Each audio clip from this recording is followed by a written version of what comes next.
lahat po magsabi ng praise the Lord. Let us open our Bible and please read Luke chapter 21 verse 24. Praise the Lord. And they shall fall by the edge of the sword, and shall be led away captive into all nations. And Jerusalem shall be trodden down of the Gentiles, and until the times of the Gentiles be fulfilled. Yeah. Ito po'y sinabi mismo ng ating Panginoong Hesukristo na darating po ang panahon. Lahat ng bansa papalibutan ang Jerusalem at sila po'y aapakan until the times of the Gentiles be fulfilled. Ito po'y mangyayari pag matapos na ang Gentiles, ma-fulfill na sila. Ano yung fulfillment sa mga Gentiles na ibig sabihin nito? After the salvation of God will be preached to the Gentiles, pagkatapos babalikan niya ang Israel. Ito po ay sinabi na ito sa bibig mismo ni King David sa Book of Psalms. Ang layo-layo ng agwat from David to Jesus Christ approximately 1,000 years or 1,030 years. Pero anong sinasalita ni David led by the Holy Spirit? Siya ring sinasalita ng ating Panginoong Hesukristo. Itong Bible, ang daming mga verses, chapters, books, but they never contrary one another. Sila po ay nagkakaintindihan. Sila po ay hindi nagbubungguan. Bakit? Isa lang ang author nito, ang Diyos. Inspired lang niya ang mga tao by His Spirit. Praise the Lord. Kaya anong sinasabi ni Lord Jesus Christ, this was already spoken in the book of Psalms. Basahin natin. Psalms 98, 2 and 3. Praise the Lord. The Lord had made known His salvation. His righteousness hath He openly showed in the sight of the heathen. He hath remembered His mercy and His truth toward the house of Israel. All the ends of the earth have seen the salvation of our God. Yes. Hindi lang Israel ang kanyang sadya iligtas. Una lang ang Israel. Inuna lang ang Israel. But because of their unbelief, they were broken off. Pumunta muna ang Diyos sa Gentiles and He sent the first missionary to the Gentiles was Saul, who became Paul. At patuloy ito na nag-spread kahit pa man ang kanyang message of salvation until now to the Gentiles. Pastor, we never been yet to many countries. Sino ang mag-preach sa kanila? God has somebody. Mayroong mga tao na gagamitin ang Diyos.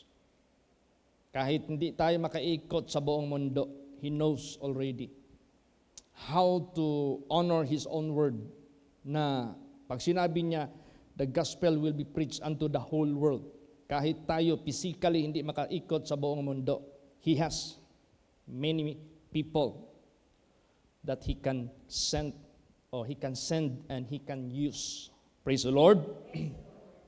Before tayo tinawag, before pastor was called, there were so many already servants of God. Ngayon, at this time, hindi natin alam sa buong mundong ito, daming ginagamit ang Diyos. Hindi lang natin sila kilala, hindi lang natin sila alam. As long as they are not against to our Lord Jesus Christ, they are for Christ. Amen? Praise the Lord. Siya na ang magpupulfill niyan. The Lord hath made known His salvation. His righteousness has He openly showed in the sight of the heathen. These are the non-religious people of the world. Non-believers. Non-religious. Wala silang pinaniwalaan. These are most likely the pagans. Wala silang sinasambang Diyos. Walang kamuhang-muhang sa totoong Diyos. Ihayag niya ito sa kanila, i-open niya ito sa kanila. Then after that, sabi dito, He hath remembered His mercy and His truth toward the house of Israel. Hindi pa rin sila kalimutan ng Diyos. Babalikan pa rin sila ng Diyos because of His promise to Abraham. He hath remembered His mercy and His truth toward the house of Israel. All the ends of the earth have seen the salvation of our God. All the ends of the earth, that includes all the heathen, all the Gentiles. Makakarating sa kanila, makikita nila ang kaligtasan ng ating Panginoong Diyos. Kaya tayo, habang nabubuhay tayo, let us not put any limitation. How God will use us, where God will send us, how long He will use us. Huwag tayong magbigay ng limitation. Let us always focus on His words. Kung hanggang saan lang yung term natin, God will take the responsibility. Sino ang susunod niyang gagamitin? Alam mo, nagsama kami ni Pastor Samuel Algabre since 1983 until 1990. So, there are how many years? 17. 83 hanggang 1990. 7 years. Okay. So, kung 7 years, wala talaga akong narinig kay Pastor na meron siyang sinabi na in case God will take me home, kung kukunin ako ng Panginoon, ito ang i-appoint ko. See, it is not the responsibility of Pastor Samuel Gabriel who will be the next to carry on yung ministry na binigay ng Diyos sa kanya. Same with me. It is not my responsibility to appoint who will be the next of me kung kunin ako ng ating Panginoong Diyos. But God can handle it. God can do it as what He promised. Praise the Lord. Kaya tayo, habang nabubuhay tayo sa sanglibutang ito, just be a clean vessel. The Bible says, if any man, because in the world, there are not only earthen vessels, but there are also what? Hindi lang earthen, hindi lang clay, meron ding brass, meron ding silver, meron ding wood, meron ding gold. But any from among these vessels purge himself. He shall be a vessel unto honor, sanctified, meet for the master's use, and prepared unto every good work. He will be used by the Master. He will be used by the Creator. He will be used by the Savior to perform His works. Kahit sino ka. But there is only common, the sanctification. Praise the Lord. Isa lang ang basihan ng Diyos, yung sanctification. Yung kalinisan. Sisidlan ka lang ng banal na Espiritu ng Diyos para mag-move sa buhay mo. It is God who is working in you, in me, in us, or to anyone. It is God who is working both to will and to do His good pleasure. It's not ours. Hindi sa atin yan. Kaya, anong sinabi ni Paul? My speech and my preaching was not with enticing words of man's wisdom, but in the demonstration of the Spirit and of power, so that your faith should not stand in the wisdom of men, but in the power of God. Because the wisdom of men shall come to naught, but the wisdom of God shall stand forever. Kaya magpaggamit lang tayo. Malinis lang tayo. Praise the Lord. Siya na bahala. Pag sinabi niya, the entire world can see my salvation. Bahala na si Jesus Christ. On our part, Lord, here I am. Use me for your honor and your glory. I belong to you. Sa inyo ako, gamitin mo ako. I offer my body as a living sacrifice. Kaya, ganyan ang ating dapat laging ilagay sa isip. Praise the Lord. Lagi nating ilagay yan sa isip natin. Yung pagliligtas talaga ng Diyos. Gagawin niya talaga ito. Basahin pa natin. Isaiah 45:21 hanggang 23. Praise the Lord. Tell ye and bring them near, yea, let them take counsel together. Who hath declared this from ancient time? Who hath told it from that time? Have not I the Lord? And there is no God else beside me, a just God and a Savior. There is none beside me. Look unto me and be ye saved, all the ends of the earth. For I am God, and there is none else. I have sworn by myself, the word is gone out of my mouth in righteousness, and shall not return, that unto me every knee shall bow, every tongue shall swear. Yes.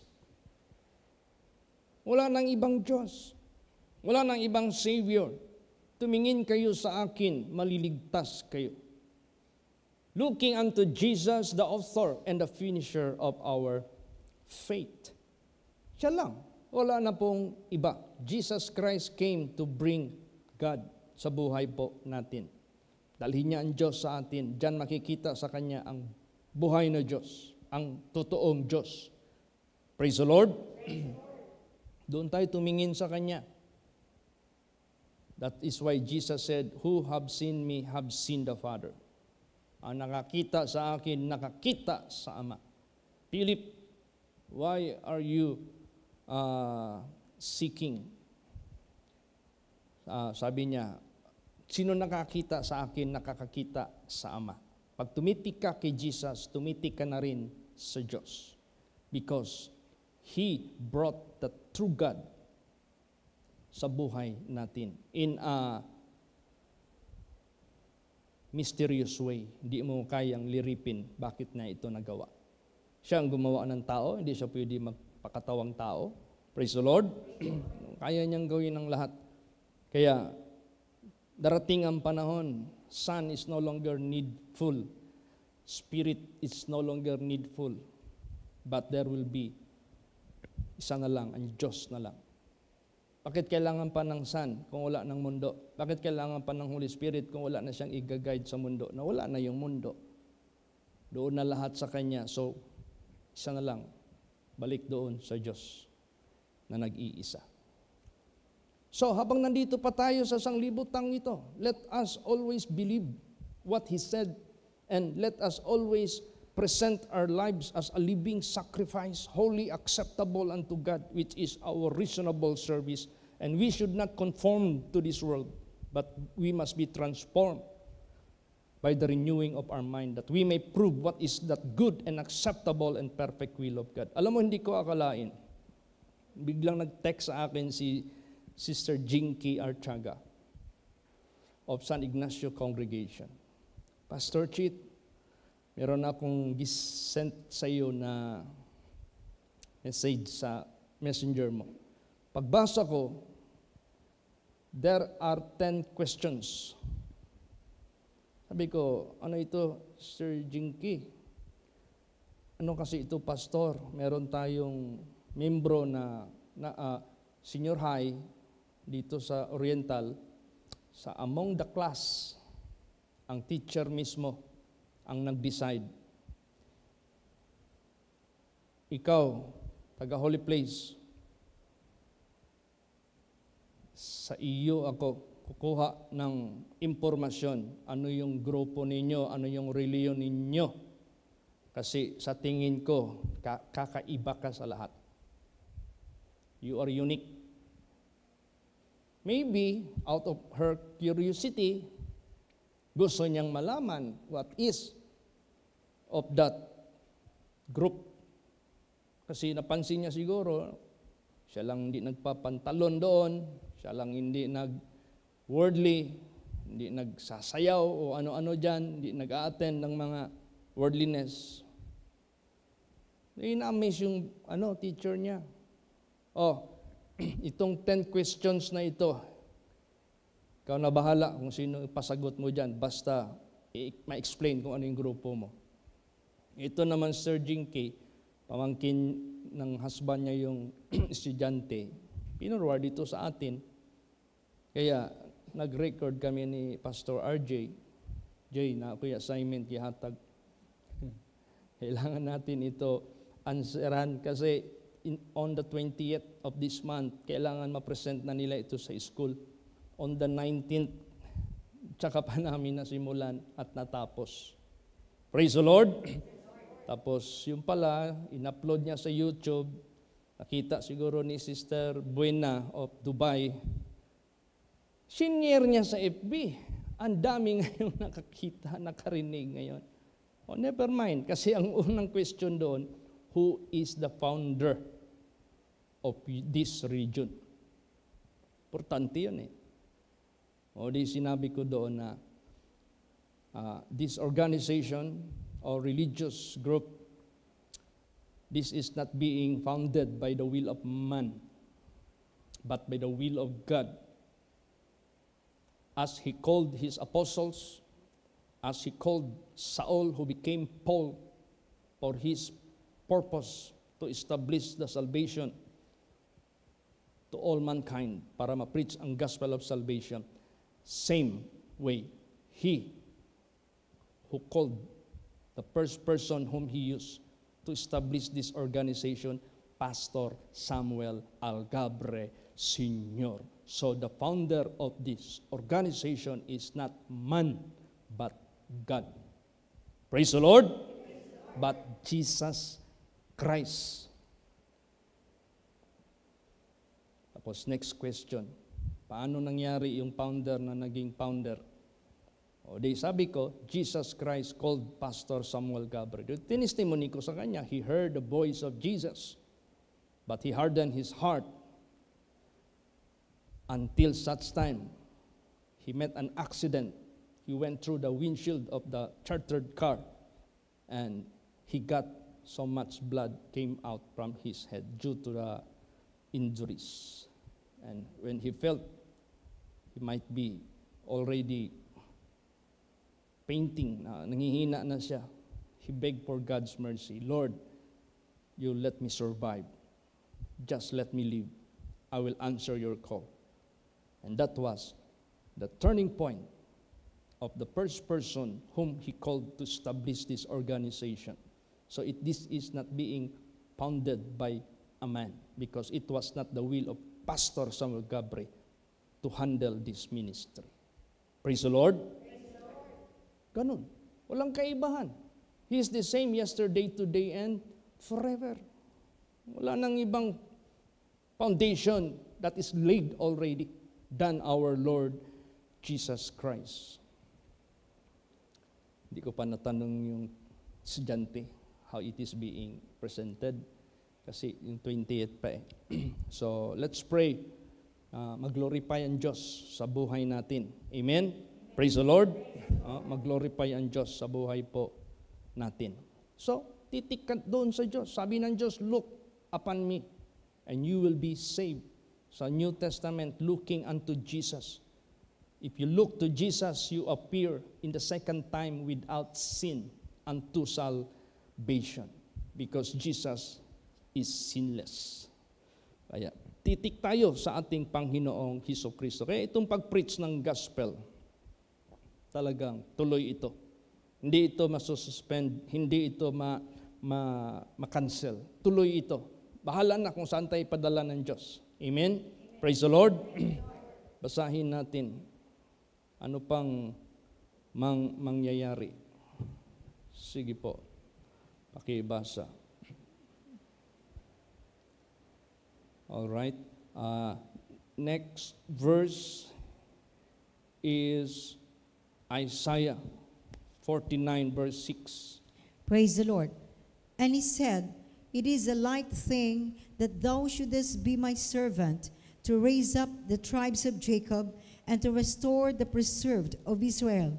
I will also give thee for a light to the Gentiles, that thou mayest be my salvation unto the end of the earth. Yes, ipapadala ng Diyos ang kanyang servant, not only to the Israel, but even to the Gentiles, so that this sent by God will be the salvation of God to the people of the world. Maging kaligtasan niya sa mga tao, kung sino man ang ipapadala niya sa mundong ito. And Jesus is the legit sent by God. Now, if you believe Jesus, and as He will send you, so you have the same. You will be the salvation of God to the people of the world. Kaya isa lang ang pattern, isa lang nagpadala, isa lang ang system ng pagliligtas ng mga tao. It can never be different. It must be the same. Praise the Lord. Hindi pwede magkaiba-iba. Isa lang ang pattern, ang ating Panginoong Hesus-Kristo. Kaya we cannot make our own righteousness. Kaya nga anong sabi ni Paul, "This is my prayer and my heart's desire that all Israel shall be saved. But I bear them record that they have the zeal of God, but not according to the knowledge, because they are about to establish their own righteousness and are not submit to God's righteousness." Huwag tayong gagawa ng ating sariling katuwiran. Sariling way natin. Sariling style natin. Kaya nga, pag binabasa ko yung life ni Jesus Christ, wala talaga akong nakita dito na may testimony si Jesus dito na nag-preach siya doon sa mga tao, na yung mga tao parang wave ng mga tumba. Never yan. May natutumba dito yung mga demon possessed. Pag i-cast out niya, ma-slain yan. Pero pag ma-revive, good na sila. Praise the Lord. Yun ang may nangyayari. Let us follow the footstep of Jesus Christ. Jesus said, "He that followeth me shall never walk in darkness, but shall have the light of life." Let us not make and do in our own way, in our own style. No. Siya lang ang example. Sadyang nagbigay siya ng ihimplo that we should follow His steps. Kung ano yung hindi niya ginawa, huwag mong gawin. How do you compare the true followers of Jesus and the false followers of Jesus Christ? Those who do not follow after the footsteps of Jesus, the example of Jesus. Yung hindi sumunod sa footsteps ni Jesus, these are the false. And who are the genuine? Regardless what the name of their church, hindi yan tinitingnan ng Diyos. Ang tinitingnan ng Diyos, yung fruits, yung mga bunga, yung mga gawa natin. Amen? Praise the Lord. Sino mang sa mundong ito, sumusunod sa yapak ni Kristo, accordingly, orderly, siya yung totoo na ipapadala ni Kristo. Bakit? Kampante si Jesus magpadala sa kanila. Kaya nga sinabi diyan sa Bible, "Do not compare to others. Whosoever compareth one another is not wise. Do not commend yourselves or yourself. He that commendeth himself is not approved." Huwag mo i-commend niya, kami ang totoo, kami ang pinadala ng Diyos. Don't say so. But let God speak. Let God prove. Let God do it, His business for that matter. Paano na-prove na si Prophet Elijah was sent by God against the 450 Baal prophets? Yung nag-ask ng fire to consume the burnt offering. Doon, it was God who made it to be proven that He is sent by God. Praise the Lord. Ganon din sa buhay natin. Let God do His business. Let God do His own words. Let God honor His own words. Saan man tayo papadala ng Diyos? The most important, let Jesus be seen in us. Siya yung makita. Yung works niya ang mahayag. Yung righteousness niya ang mahayag. Yung holiness niya ang mahayag. Yung sample niya ang mahayag. Pag hindi yan ginawa ni Jesus, huwag mong gawin. Why? We are not more than our master. Praise the Lord. We are not greater than our master. O kaya dito tayo titik. Kaya nga sabi nga ng Diyos, "Look unto me." so that you may know what are those things that you're supposed to do. Follow me, Jesus said. I am the light of this world. Whosoever that will follow me will never walk in darkness, but you will have the light of life, and you will shine to the Gentiles as the salvation of God. Yan, ito nangyari ngayon. Ako yung magiging kaligtasan sa buhay mo. Papadala kita sa mga hintil. Ang Diyos ang magiging kaligtasan nila if you are being sent by God. Kamay mismo ng Diyos yan eh. Tingnan mo yung pinagaling si Sister Merly, yung nahulog siya sa ceiling, 3 days siyang na-crippled, hindi makatayo mismo. Sakay lang ng punas, ng trapong, ganun-ganun lang. Tapos punta sa higaan, higa na, hindi na makalakad. Nung nanotify ako ni Sister Susan, Bradchit, agtugan balay, ampoy si Merly, nahulog na sa ceiling. Di nakalakaw, di nakatindog. Siguro, ang spinal cord niya na naipit ba ang vein. Yung brain niya, mag-command, hindi na makarating doon sa baba kasi naipit. Hindi na mag-coordinate. Na-cripple na eh. Di ba nung piniprehan ko, kamay ni Jesus Christ, ang nandoon nakita na gumanon doon sa loob ng kanyang kamay, tapos meron doong sa spinal cord niya na nag-slip, dumula siguro dahil sa impact, binalik, ginanon. Pag ganon, sabi ng visionary, ginanon, at the same time, narinig din ni mismo sa katawan sa loob ng pasyente, gumanon. Bradshit na initingog sa akong diri, nitlagutok. Ikaw, sige daw, sulay daw, be. Naog sa imong higdaanan. Pagunit sa, mawa ka muna. Sige, iapak mo yung feet mo sa ground. Obserbahan mo kung meron ka bang lakas mag-bear ng weight mo. Okay man, sabi niya. Buhi. Okay man, lakad. Hanggang ngayon, mag-asawa na lang yan, magsimba yan dito ngayong Sunday, makita mo, tuwid na tuwid yung katawan. Amen? Praise the Lord. Why? This is how God saved the people of the world. Not only the physical healing, but much more the souls, ang mga kaluluwa. It is the bare hand of God will do the salvation of the people of the world. Now, tayo mga anak ng Diyos, paggamit tayo. Lord, here I am. Use me. Lord, here I am. Send me. I will not be doing my own way. I will abide in you. Tingnan natin kung bare arm ba talaga ang gagamitin ng Diyos para magligtas. Basa, Isaiah 49 verse 6.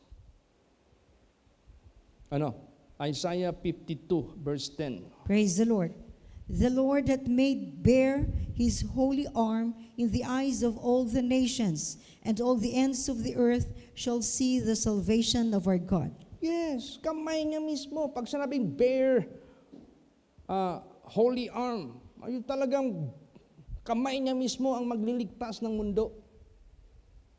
Gagamitin niya ang kanyang mga holy people. Gagamitin niya ang kanyang mga peculiar people. Gagamitin niya ang mga holy people of God. They are just vessels of God. Gagamitin sila ng ating Panginoong Diyos. Bare arm. The Lord hath made bare his holy arm in the eyes of all nations, and all the ends of the earth shall see the salvation of our God. Kamay niya mismo. Kanina, nag-service ako sa Emily Homes, Kabantian. Meron tayong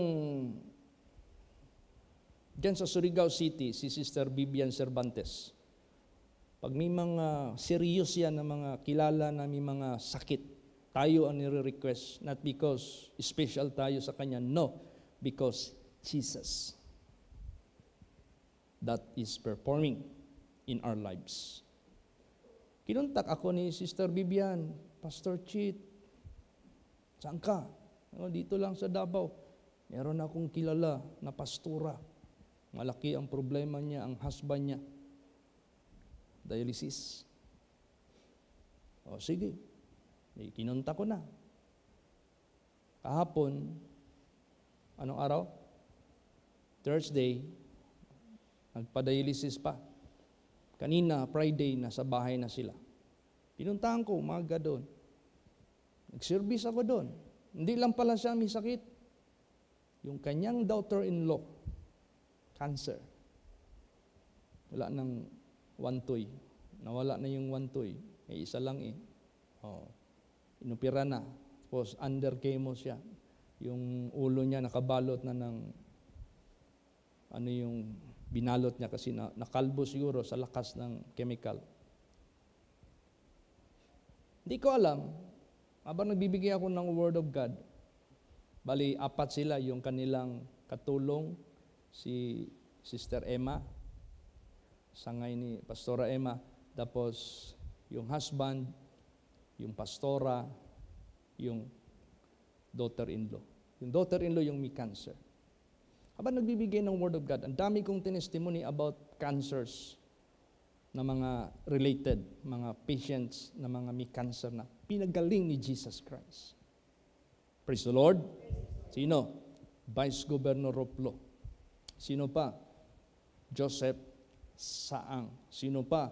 Yung 2 cancer of the breast doon sa Arakan Valley. Dami akong testimonies. Nung nag-prayer na kami, una kong pinrihan si Sir June, si Brother June. Hindi pa ako nag-interview sa kanya. Sabi ko, praise the Lord. God bless. The power of God rested in your body. Tapos yung babae, yung kanyang daughter-in-law. Prayhan ko na sana. Sabi niya, Pastor, I have something to tell you muna. Akala ko ano niya. Ano yun? Alam niyo po, kanina habang nakikinig ako ng Word of God, actually, Pastor, talagang masakit talaga ito. Tapos ito talaga, hindi ko magalaw. Numb na po ito. Kasi nung inoperahan ang breast ko, may mga ugat na naputol din. Yeah. Pero umiyak na siya. Pastor, kanina habang nagbibigay ka ng Word of God, nawala talaga. Nawala yung sakit. Tingnan mo, ganun-ganun siya. Nawala na talaga ang sakit. Sabi ko, wala na akong i-pray sa'yo. Sabi ko sa kanya. Praise the Lord. So, ang pinray ko na lang sa kanya, yung medical, ang medical mismo mag-declare na free ka na from cancer. Kasi diagnose ni ang tawag niyan, kuna ng sample, biopsy, carcinoma carcinoma, cancer. So, sabi ko, God touched you already. You see, by the grace of God. Praise the Lord. Ngayon, nagpa-pray na naman yung misis. Alam mo, lumabas sa bibig ng misis, Pastor, I need to hear more words of God. Pastora yun. Gusto ko pang makarinig sa banal na salita ng Diyos. Amen? Praise the Lord. Tingnan mo. Kung ako pa yun, who am I? Wala man akong ipagmamayabang. But if God will speak through you, i-bless sila ng Diyos. Ngayon, nung pag-alis ko, sinend ko yung mga picture sa kanila. Kasi nag-selfie kami, nag-picture kami doon. Nag-comment siya, Pastor, God bless. We are so refreshed by the Word of God. Na-refresh daw sila sa Word of God. The Word of God is powerful. Amen? Praise the Lord. And this is the same Word which God have spoken. The same words we speak to the people of the world. Walang kaibahan. Do not diminish, do not add. And let us not do in our own style. Wag. Magiging tayo niyan, false. Kaya, tandaan, look to Jesus. Amen? Tingin dito kay Jesus what He have done. Anong mga ginawa niya. Follow after His footsteps. Dito, may nai-explain dito. Pero hindi yung gaganunin ko. O kaya may ma-explain dito, hindi yung Gaganon. Hindi. Never yan ginawa ni Jesus dito. Ang nai-explain dito, katulad yung nangyari doon sa ganyan maraming NPA dyan na bundok malapit sa Ibalog. May bukid dyan na maraming nitibo. Maliban sa Pakibato, may dyan, lugar dyan? Anong lugar yan, Badsam? Basta mga Talaingod. Yan si Pastora Neneng. Tanha. Pastora Nining Cañete. May kapatid dyan. Alam mo, nung nag-service kami doon, may sakit yan eh. Pag-pray ko mismo, malapit ko nang hindi mahawakan yung ulo, biglang, pug! Paano ko siya mabuhat? Malaking babae. Ganun talaga. Ang pagkatumba niya hindi ganun. Ganun Hindi ko na siya nahawakan. Pinulot na lang ng pamilya, husband, tapos tinulungan ko. Pinrehan ko muna. Hindi ko ano nangyari sa iyo, sister. Hindi ko alam, pastor. Basta, bigla lang, hindi ko nga alam, bumagsak ako eh. Hindi ba sadya ba? Praise the Lord. Tapos nung merong tambalan ba doon sa Arakan, hindi kinuwento sa akin ng mga membro na tambalan yan. Naglagnat daw. Naglalagnat din pala yan sila. Di, nagpaampo. Napansin ko lang, may kwintas na maraming mga pangil na mga animals, may mga bungo ng monkey. Parang tao din yan eh. Dami, ganun. Iba-ibang sizes. Pero parang ermitanyo ang dating ba? Balbas. Yan sa may sakit ni mo, Manong, mo ni ako'y kalintura. Naku, papatong ko lang yung kamay ko. Bagsak din. Pak! Praise the Lord. Si Jesus, usually, bumabagsak yung mga tao dito if they are possessed by the devil. After they are being cast, collapse yan. Pak! Dito, ganun lahat ang nangyayari. Same what Jesus have made as an examples. Amen? Praise the Lord. Titik talaga tayo kay Jesus Christ. Huwag mong ihiwalay yung mata mo kay Jesus. Because He is the only author and the finisher of our faith, and faith that brought us righteousness. Faith by righteousness by faith, and that is only through Jesus Christ. Doon tayo magtitik sa Kanya. By one man's obedience, many become righteous. Si Jesus yun. Amen? Praise the Lord. Huwag na tayong maghiwalay pa ng paningin dyan sa Kanya. Sino yung matanda dito na naghihintay na makita niya pa yung Savior? Di ba si Simeon? Yes, basahin natin anong sabi ni Simeon. Luke 2:30 hanggang 32. Praise the Lord. For mine eyes have seen thy salvation, which thou hast prepared before the face of all people, a light to lighten the Gentiles and the glory of thy people, Israel. Yan. Nakita ko sa aking mga mata ang kaligtasan na naghanda sa mga tao, sa muka ng lahat ng mga tao. Ang liwanag na magliliwanag sa mga hintil at ang glory ng kanyang people, Israel. And that is the Lord Jesus Christ. Siya lang yung magliliwanag sa atin. Remember, we belong to the Gentiles. Yan. Siya yung liwanag. Wala nang iba. There is no other alternative. Wala nang iba. Basa pa. Luke 3:6. Praise the Lord. And all flesh shall see the salvation of God.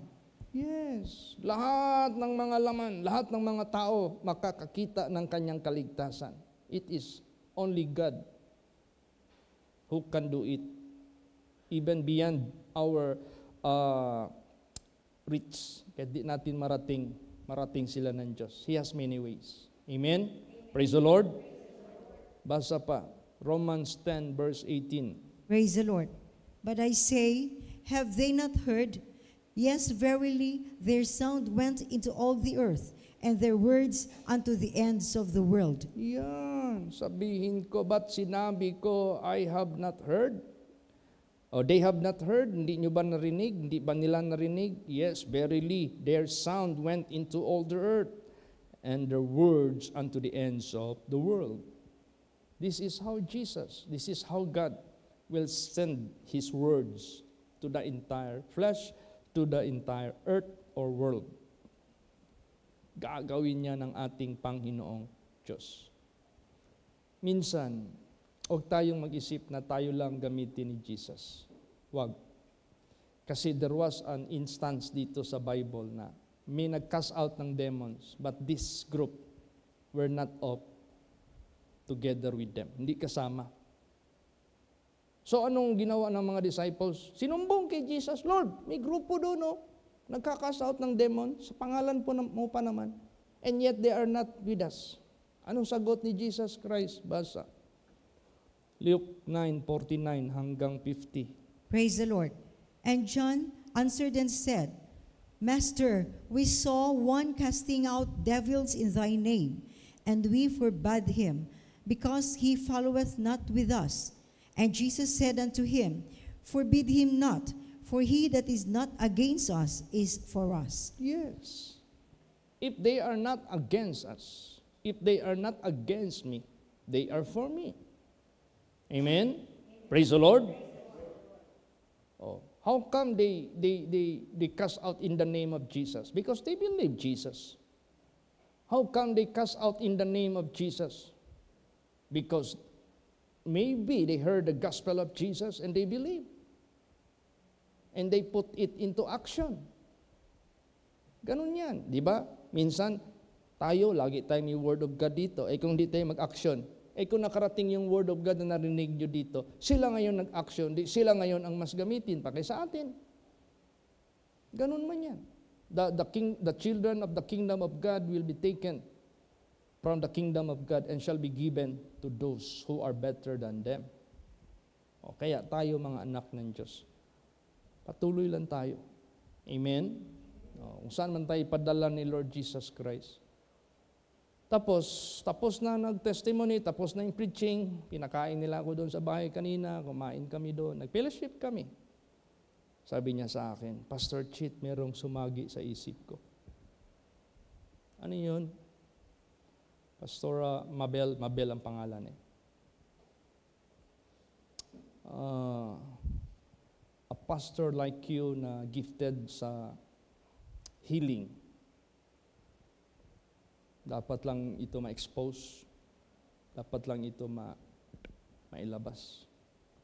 Meron kasi nagpapahanap sa akin sa Australia na you find a pastor who is worthy to handle or to speak the word of God with all the proofs of power of God. Nagpapahanap daw kasi yung tao na yan mag-o-organize siya ng global evangelization, global worldwide mission.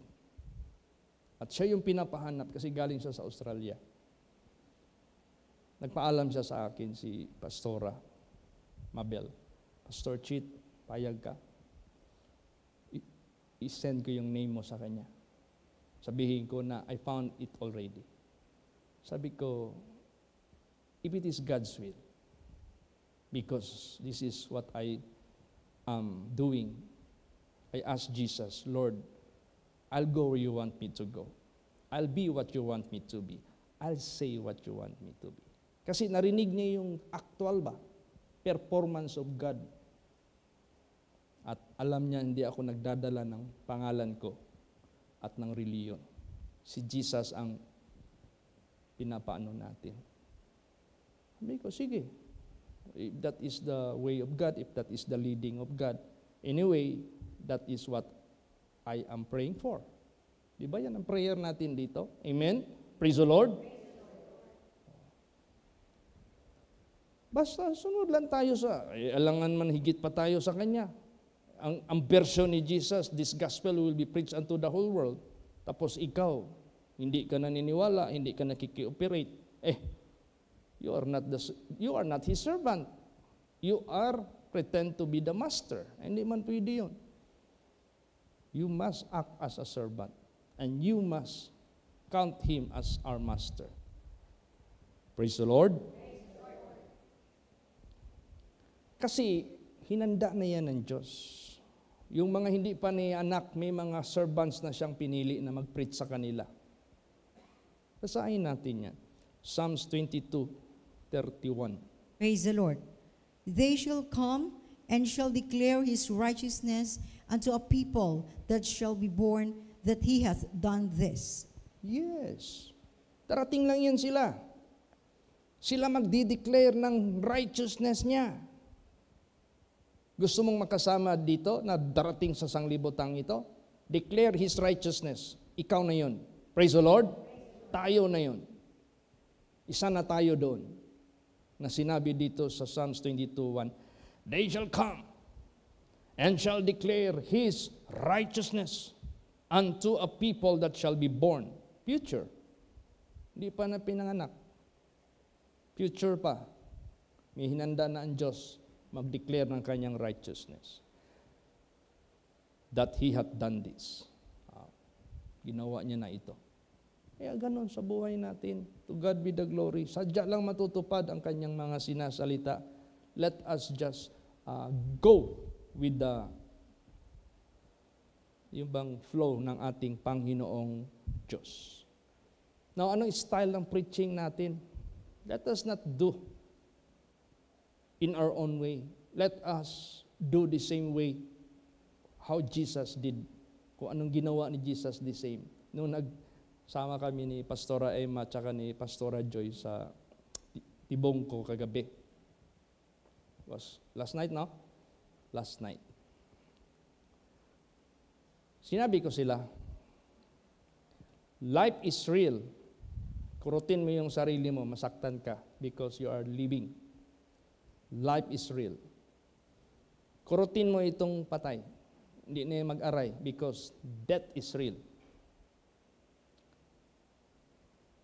Heaven is real, therefore, hell also is real. Gusto nyo bang malaman what are those works that will bring you to hell? Tinanong ko sila, gusto nyo bang malaman ano yung mga gawa na maghatid sa atin sa impyerno? Hilo man sila, wala mang sagot. Are you not interested?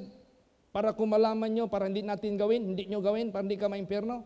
Tsaka pa sila nag-interest. Praise the Lord. Bakit mo i-neglect yan? Bakit mo i-disregard yan? Importante yan ah. Mga gawa yan na maghatid sa impyerno sa ating kaluluwa, tapos you refuse to know, you refuse to understand, you refuse to comprehend. No. Importante yan eh. Para hindi mo gawin. Ayun na, lumabas na yung Galatians 5:19-21. Na-rebuke sila. Nandoon pala yung sinasabi nilang palaigit daw, iksuon daw nila. Nandoon pala nakikinig. Kaya pala nagkuhit-kuhitay na sila. Because we are not humiliating them. But this is out of our love. We rebuke them. Dapat ipamuka sa buong mundo ang kasalanan ng tao para pagsisihan, talikdan. Kaya kung hindi mo yan ipamuka, they will not realize. As if okay lang sila. Deception yun ng masamang espiritu eh. Pamuka mo talaga yan. Si pastor, how pastor did preach nung buhay pa siya. Ipamuka talaga sa atin. Kaya nga ako nabago, kaya nga ako nalinis, kasi pinamuka sa akin yung paano niya ako rebukein. Ganon din, the same way lang. Wala tayong gagamitin na ibang style na Huwapon ba nato yung mga tao? Hindi na yan. Basahin natin. Jesus, anong ginawa niya? John 16:8-10. Praise the Lord. And when he is come, he will reprove the world of sin, and of righteousness, and of judgment. Of sin, because they believe not on me. Of righteousness, because I go to my Father, and ye see me no more. Yan. Mga tao hindi maniwala kay Kristo, that is sin. Rebuke them. Hoy, maniwala kayo kay Jesus. Siya yung Savior mo. Siya lang yung magpatawad sa iyo. Siya lang yung makaredeem sa iyo. Believe Him para maligtas ka. Siya yung magturo sa atin sa daan na matuwid. Believe Him para maligtas tayo. Maniwala tayo. Sumunod tayo. Rebukein mo ang mundo. When He is come, He will reprove the world of sin and of righteousness and of judgment. Of sin because they believe not on me. Of righteousness because I go to my Father and ye see me no more. Righteousness, pag makarating ka doon sa Ama, that is righteousness. Amen? Because you can reach the Father, meaning to say you are accepted of Him because of righteousness. O yun ang si Jesus lang makapagbigay sa atin yan. That is why Jesus said, where I am, there ye may be also. So you suffer with Christ, then you will reign with Him. Kaya sa buhay natin, do not establish our own way, our own righteousness. Basa. Romans 10:3-4. Praise the Lord. For they, being ignorant of God's righteousness, and going about to establish their own righteousness, have not submitted themselves unto the righteousness of God. For Christ is the end of the law for righteousness to everyone that believeth. Yes. Hindi tayo maging para and for they, he is referring to the Jewish people, for they being ignorant of God's righteousness. Imagine that. They are of Israel, where Jesus Christ came first to save the first people whom He prioritized. Pero mga ignorant sila sa righteousness ng Diyos because they themselves who refused to believe Jesus. They themselves who crucified Jesus, who brought righteousness. Nag-establish sila ng own righteousness nila, going about to establish their own righteousness and have not submitted themselves unto the righteousness of God which Jesus brought. For Christ is the end of the law. Saan ka magnakas? Saan ka magpunta? Siya yung katapusan ng batas. For Christ is the end of the law for righteousness to everyone that believe. Amen? Praise the Lord. Focus tayo kay Lord Jesus Christ. So, atupad lahat. Matapos mo na ang mga Gentiles, babalikan niya ang Israel. Kaya, tuloy yung ating pag-propagate ng gospel. Tuloy lang. Sige. Bahala na anong will ni Jesus Christ. Sabihin natin, here I am Lord, send me. Tutuparin niya ang kanyang salita. At kung makasama tayo na mag-declare ng kanyang righteousness at ng kanyang salvation, marinig natin someday, well done, thou good and faithful servant, enter thou into the joy of thy Lord. Because you are my servant and faithful servant of mine indeed, because you follow exactly what I have made example for you. Ginawa niyo talaga yung ihimplo ko. Hindi kayo nagpa-unique. Hindi kayo nagpa-impress sa mga tao in your own way. Salamat kasi ako ang nakita sa buhay ninyo. Kaya nga sabi ni Paul, I bear the mark of Christ in my body. From now on, let no man trouble me. Sabi niya. Nakalimbag na sa katawan ko ang marka ni Kristo. Mula ngayon, walang sino man taong magbabagabag sa akin. Because Paul was the servant of Christ. Praise the Lord. So ganun sa buhay natin. Let's present our Master before the people of the world. because He's the only God and He is the only Savior. Wala nang iba. Kaya, pray natin ang ating buhay na manatili itong malinis, sisidlan na gagamitin ng Diyos. Let us not put any limitation in our mind, in our imagination. Let's commit everything to God and believe all what He said. Amen? Praise the Lord. Then decree. Mag-decree tayo. Mag-declare tayo. Bahala na si Jesus kung anong i-guide niya sa atin. As we believe, let's speak it. Sabihin natin ng sabihin. Kung anong nakikita na dapat mangyayari. Praise the Lord. Magsitayo po ang lahat.